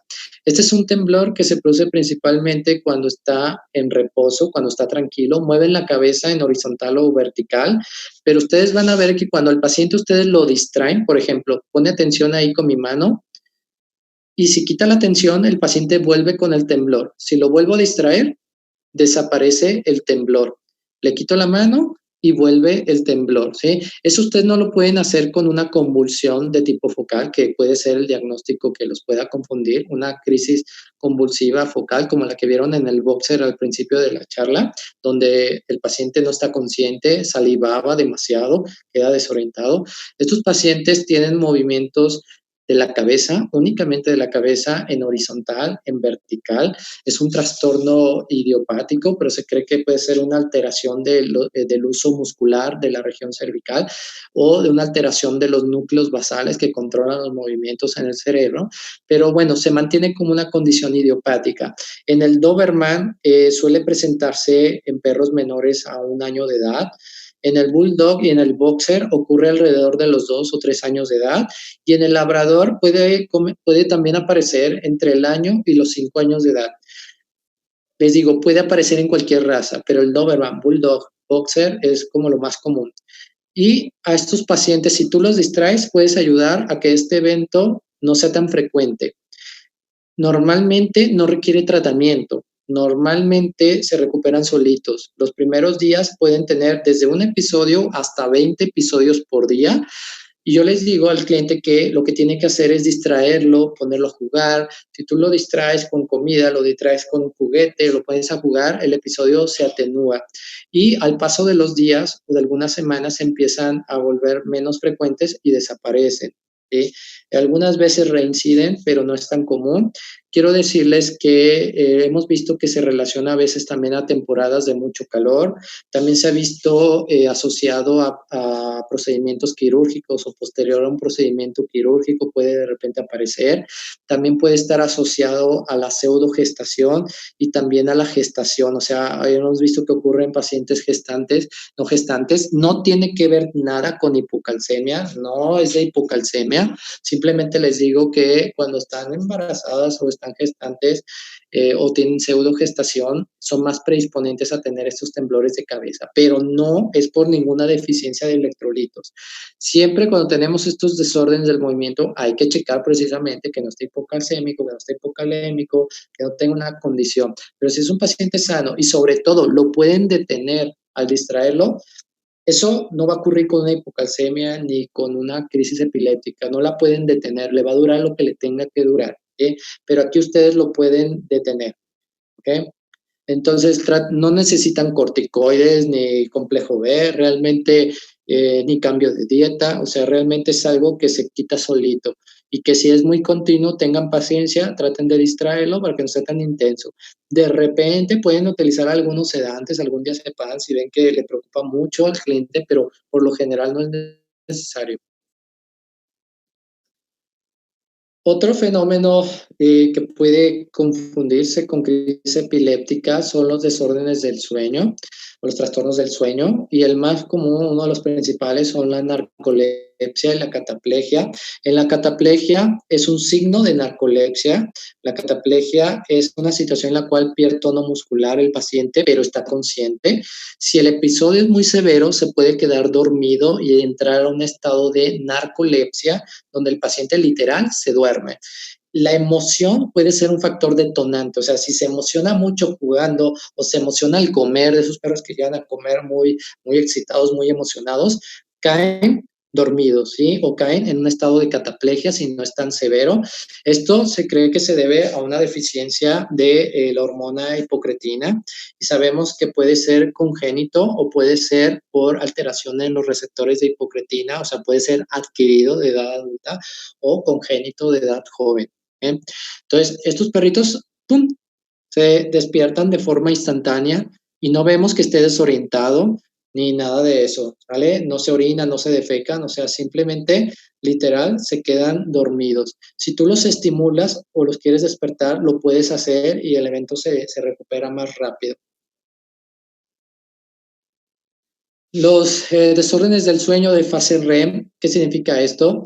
Que hay propietarios que piensan que sus mascotas tienen convulsiones, sobre todo los propietarios de mascotas epilépticas, y cuando ven esto, cuando están dormidos, que se les mueven las extremidades distales o tienen movimientos anormales, piensan que es una crisis epiléptica, pero van a ver que a este paciente, si tú lo despiertas, se le quita y está como si nada, ¿ok? Esto es que el paciente prácticamente está soñando, ¿sí? Y puede tener movimientos anormales de las extremidades, porque está soñando. Y de hecho pueden despertar tan asustados que por ahí pueden chocar con las cosas o despertar agresivos, pero es lo mismo que cuando uno está dormido y te despiertan de una pesadilla y ves a alguien así de frente y te puedes asustar o tirarle un golpe como un reflejo porque estaba soñando. Pero bueno, aquí la diferencia es que tú lo puedes despertar. Ahora, estos desórdenes del sueño en fase REM puede ser el signo inicial del inicio de una narcolepsia. O sea, muchos perros que van a padecer una narcolepsia comienzan con estos síntomas. Entonces, hay que tratar de prestar atención que el paciente no tenga una somnolencia muy excesiva. Si solamente es cuando duerme y se le quita el despertar, realmente no hay tanto problema. El síncope es un trastorno cardiológico que hace que el animal se colapse de forma súbita y tiende a tener una disminución de la conciencia o una ausencia de la conciencia, o sea, quedan inconscientes, pero el tono muscular está disminuido. En los desórdenes del movimiento, el tono muscular está aumentado, o sea, se ponen rígidos, se contraen. Las crisis epilépticas, en la mayoría, se contraen, nada más las crisis atónicas, yo les comentaba que hay pérdida del tono muscular. Creo que es lo que se parece. En los síncopes, el paciente por lo general está pálido durante el evento. Si revisan sus mucosas, se ven pálidos. Los pacientes con crisis epilépticas, que cuando son muy sostenidas, muy fuertes, tienden a ponerse cianóticos. Pero en el síncope, más bien se ponen pálidos y tienen una pérdida breve de la conciencia y quedan inmóviles, inconscientes, y la recuperación tiende a ser rápida, no quedan tan desorientados como en una crisis epiléptica, o sea, se recuperan más rápido, pero quedan como aguaditos, simplemente quedan inmóviles y se desvanecen. Entonces aquí se hace muy importante una evaluación cardiológica. Les dejo una imagen de referencia. Voy a tratar de hacer los cuadros que me aparecen a mí aquí a un ladito para que me dejen ver lo que les voy a explicar. Esto es algo que les puede ayudar a diferenciar de los principales desórdenes que se confunden con crisis epiléptica. Por ejemplo, ¿cómo es una crisis epiléptica en un paciente que tiene su vida normal y entre un episodio y otro episodio muestra algunos cambios? Por ejemplo, bueno, no sé si los expliqué bien o los confundí. Simplemente, ¿cómo es su actitud entre un episodio y otro episodio? O sea, signos entre episodios. Un epiléptico es normal cuando es genético, o sea, fuera de que convulsiona y ese día queda desorientado, los días que no tiene convulsión es un paciente normal. O puede tener signos cerebrales. Voy a poner otra vez el láser para que les diga un número.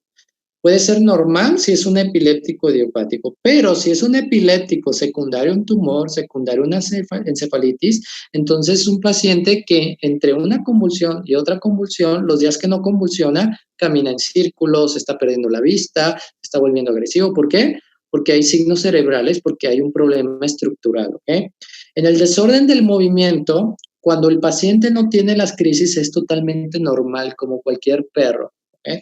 Entonces, se puede parecer mucho a un epiléptico genético, o sea, ambos son normales entre episodios, a menos de que el epiléptico tenga algún tumor o algo así.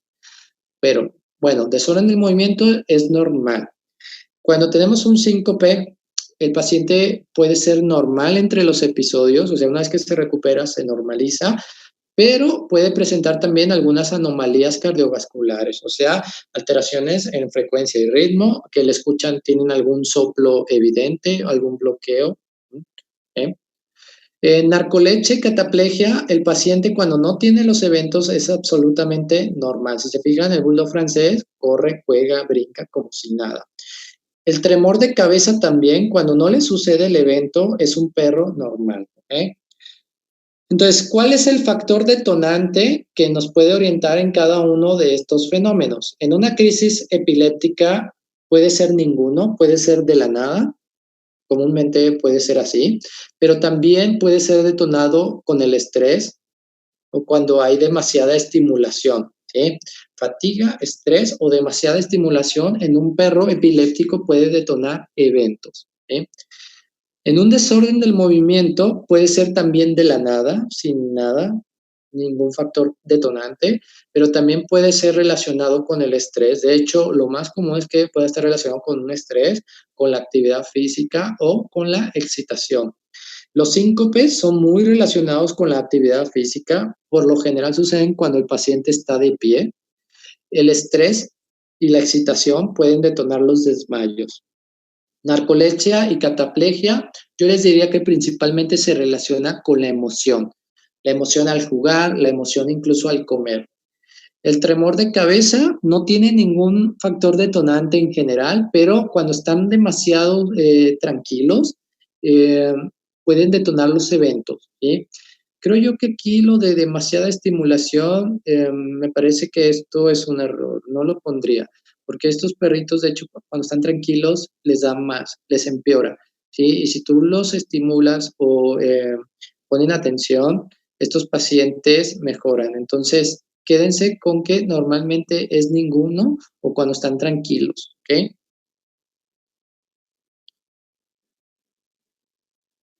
Cambios previos, por ejemplo, si el paciente tiene algún cambio antes de que venga el evento, como un signo de aura en una crisis epiléptica. Yo le decía que los epilépticos por lo general tienen un cambio antes de que venga, o sea, se pone muy nervioso, busca la oscuridad, se pone inquieto. Los desórdenes del movimiento no generan ningún evento previo, o sea, son normales y de la nada les llega el evento y también no tienen signos posictales, o sea, se recuperan rápido. Las crisis epilépticas tardan en recuperarse. Los síncopes también no tienen ningún evento previo como tal, ¿sí? Llega de repente. La cataplegia y el tremor de cabeza también, ¿ok? ¿Cómo es el evento? De forma general, la descripción del evento en una crisis epiléptica frecuentemente es tónico-clónica. Vimos que hay varios tipos de crisis epilépticas, se los mostré, pero generalmente es tónico-clónica, ¿sí? Y, o sea, generalizada, tónico-clónica o puede ser focal. El desorden del movimiento, los signos más clásicos es el de distonía, ese es el signo principal, distonía y tremores, pero también podemos tener corea, balismo, atetosis o dificultad para levantarse o caminar. O sea, así es el evento, así se describe.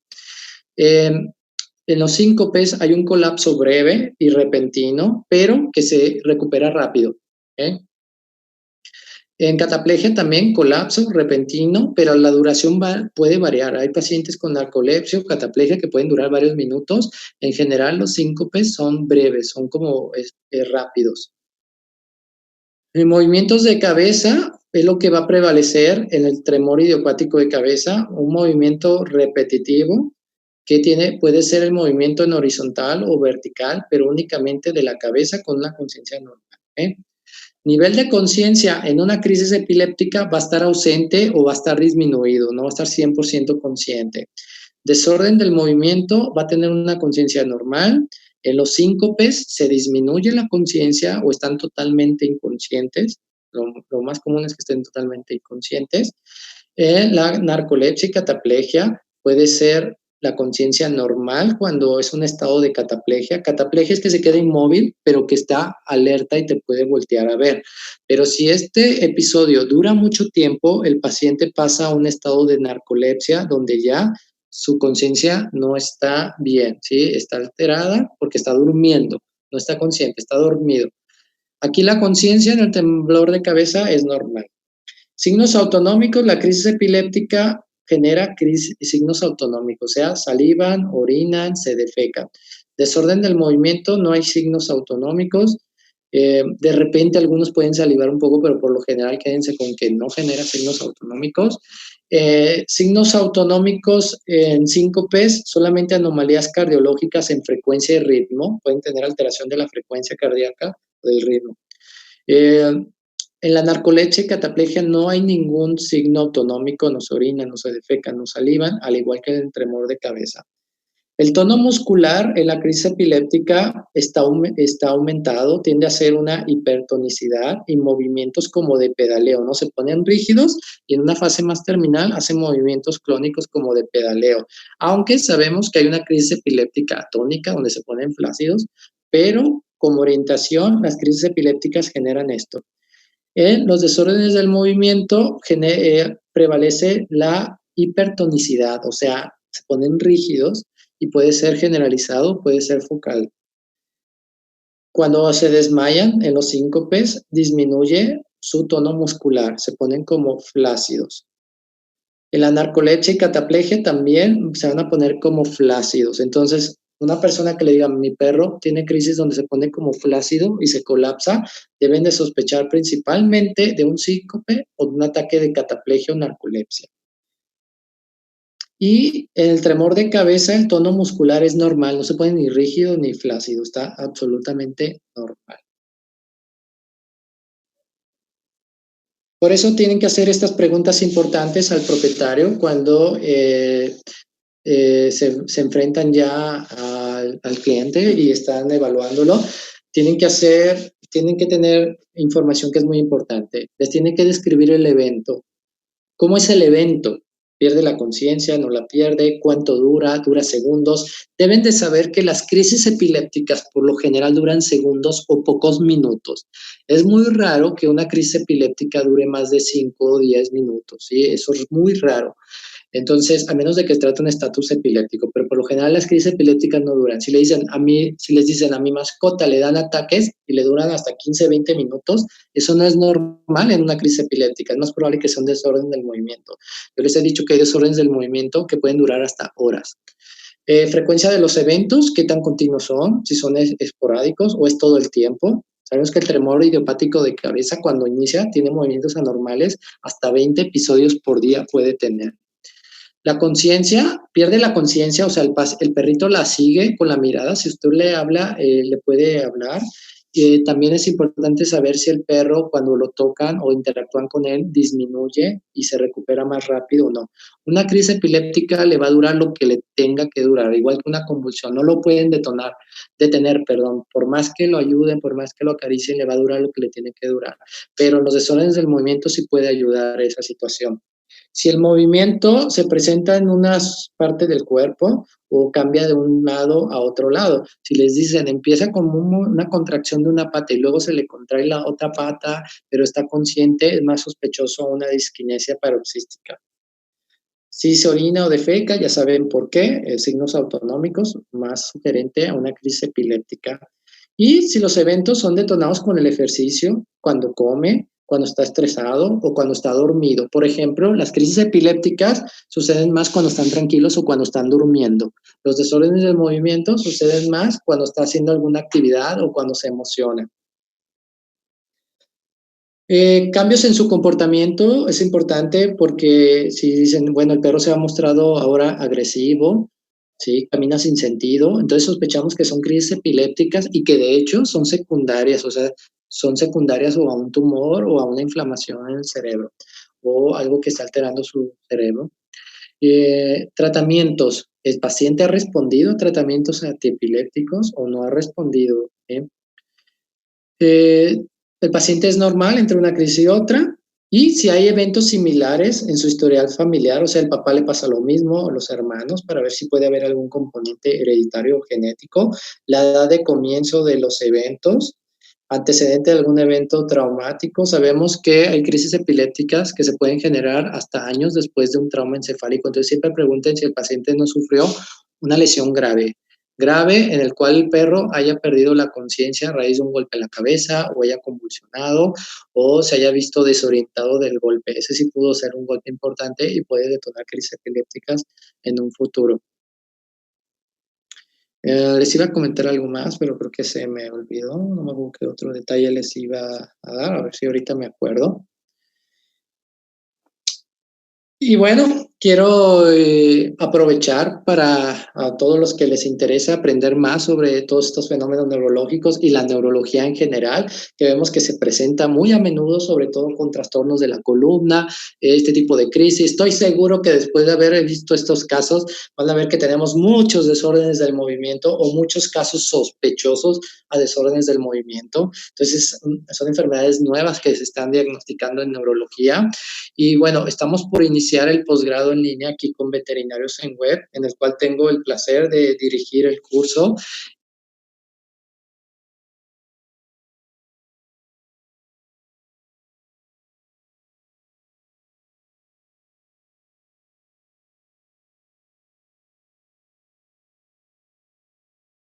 Muy importantes en revistas de relevancia mundial. ¿Sí? Entonces espero que para los que les interese, no se pierdan esta oportunidad. Es el número, hay que contactar por favor por WhatsApp, porque a veces me escriben a la página de neurología, pero van a tener información si contactan a este número por WhatsApp o a este correo electrónico para que les den la información. Va a durar 11 meses y bueno, es orientado a colegas también que quieran iniciar con la neurología y también colegas que quieran actualizarse con temas específicos, porque van a contar con profesores que están muy bien preparados. ¿Sí? Vamos a empezar, se empieza desde lo más básico que es neuroanatomía, neurofisiología y poco a poco vamos a ir avanzando para que ustedes aprendan a interpretar bien todos estos fenómenos neurológicos. Bueno, en cuanto a esta presentación ha sido todo, pero me voy a dedicar ahora a responder por fin sus dudas, porque creo que tenemos un montón. Déjenme mover la tablita que me aparece aquí y voy a acceder al chat.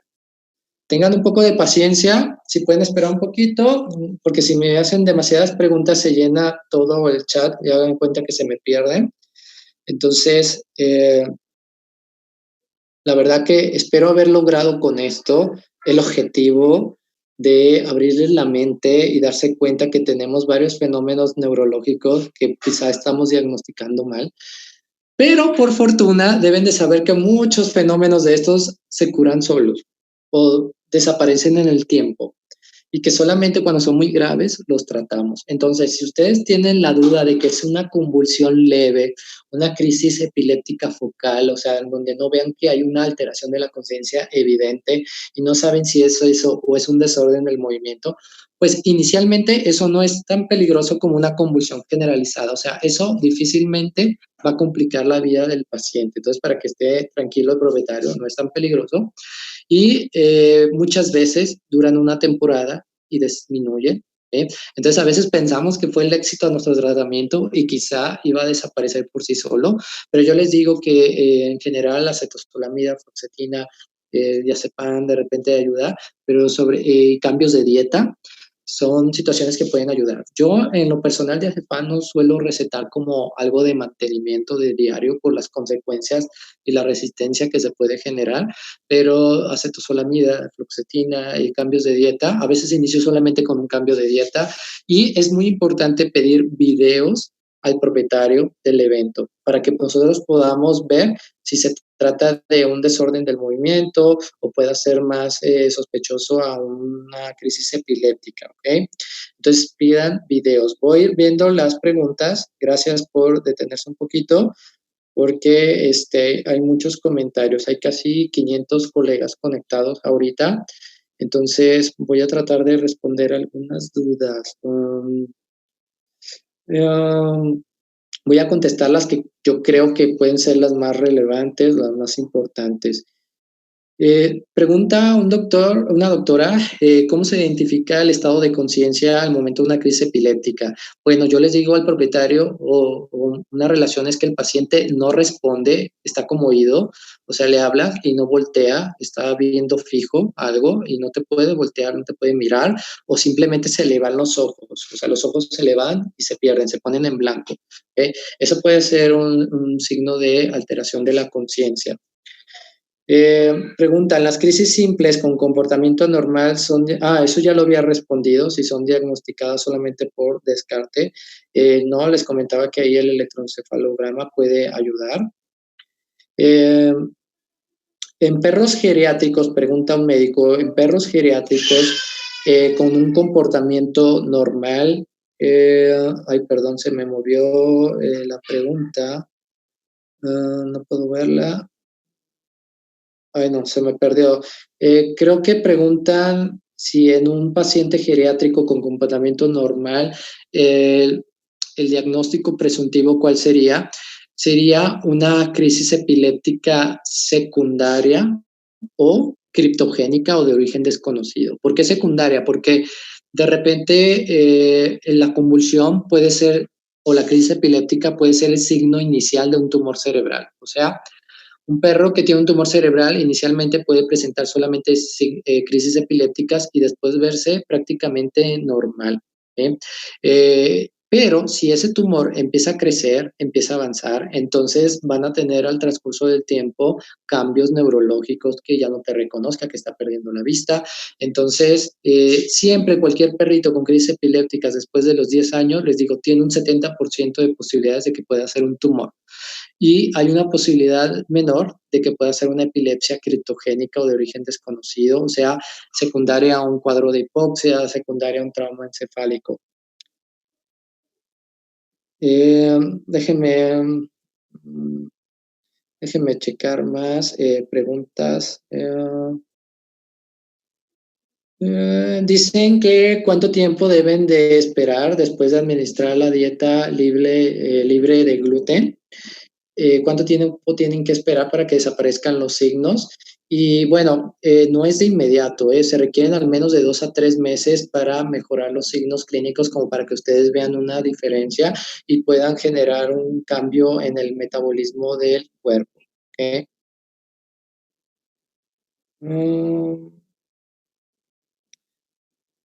Preguntan si las disquinesias también puede ser asociadas a un trauma craneoencefálico y bueno, sí, cualquier situación que afecte el cerebro puede generarlo, pero no es común.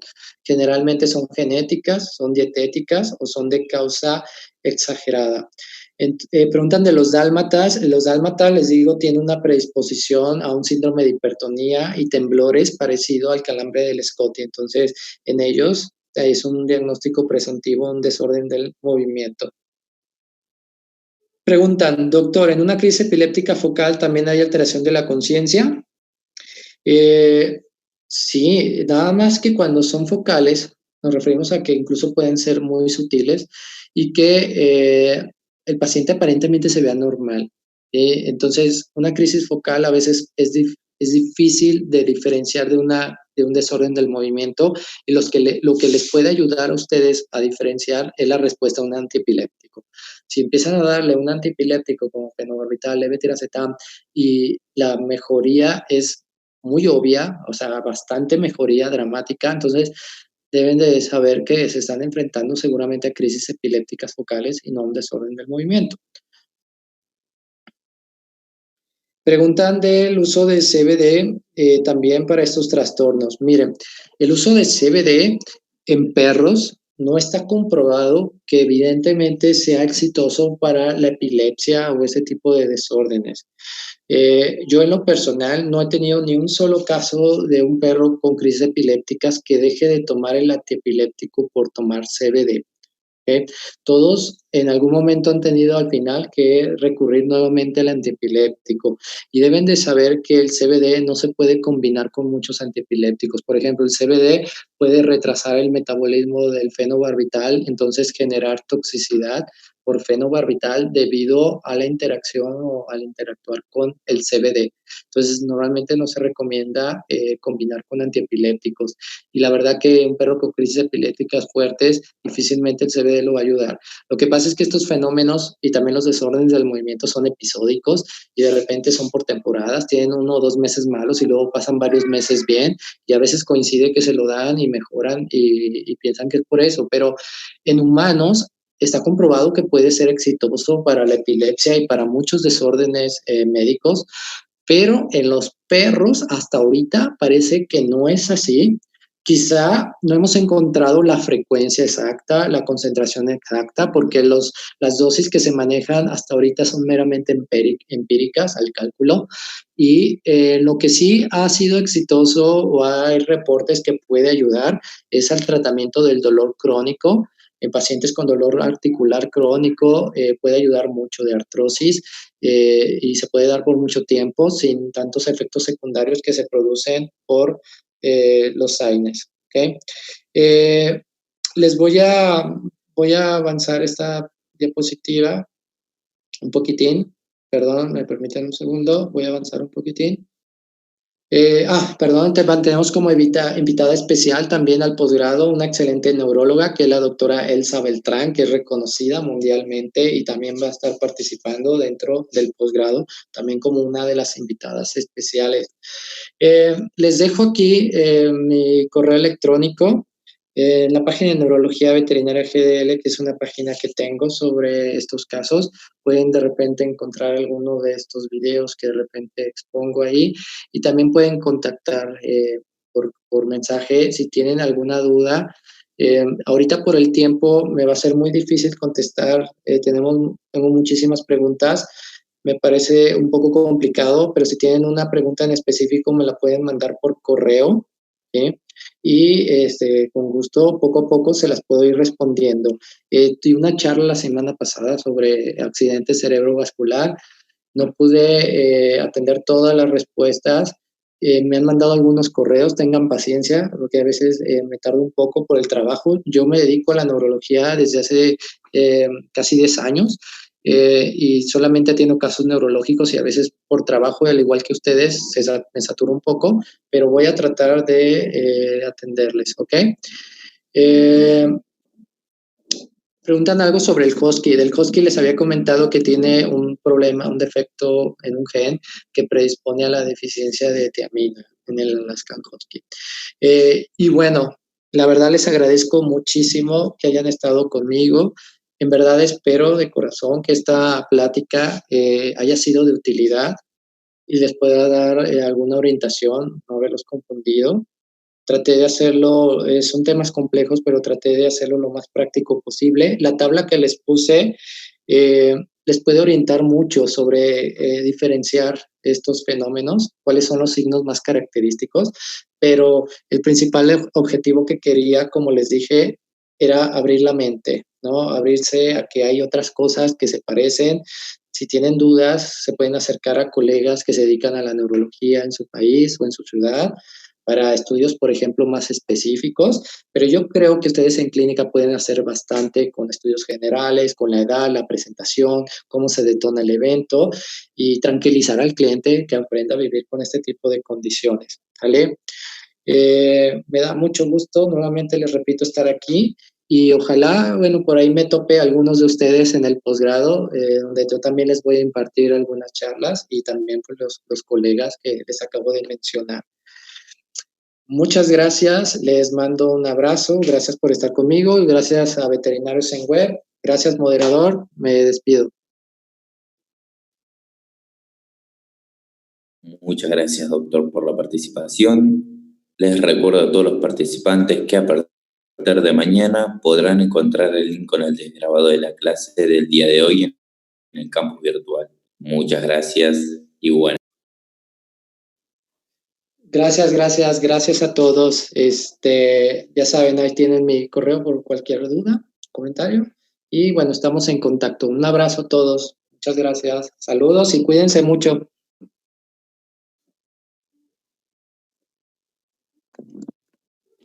Hasta luego. Voy a prender la cámara. Bueno, muchas gracias a todos. Muchas gracias, Ricardo, por sumarte a este proyecto. Muchas gracias a todos los colegas que nos acompañan y los esperamos el próximo jueves. Muchas gracias a Veterinarios en Web que nos cede este rinconcito para nuestra peña. Y muchas gracias al moderador que nos hace la web. Así que bueno, si Dios quiere, nos vemos el próximo jueves. Buenas noches. Buenas noches y buenos días en España.